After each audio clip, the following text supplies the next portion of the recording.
આજના સમારંભના પ્રમુખ શ્રી બેન શ્રી કૃષ્ણાબેન, એસએમસી અધ્યક્ષ, તમામ એસએમસી સભ્યો, ગામના વડીલો, આગેવાનો, મારા વિદ્યાર્થી ભાઈઓ બહેનો, આ પ્રસંગે તમામ ગ્રામજનોનું હું હાર્દિક સ્વાગત કરું છું, આવકારું છું.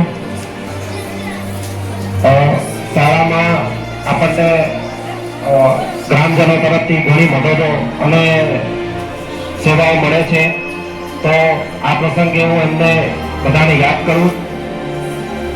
આ વખતે તમામ એસએમસી સભ્યોની મીટિંગમાં કૃષ્ણાબેનનું નામ સજેસ્ટ થયું અને એમને આપણે પ્રમુખ બનાવ્યા. તો આ પ્રસંગે શાળા પરિવાર વતી આપણે એમને પ્રમાણપત્ર અને સીલ આપીને સન્માનિત કરીએ.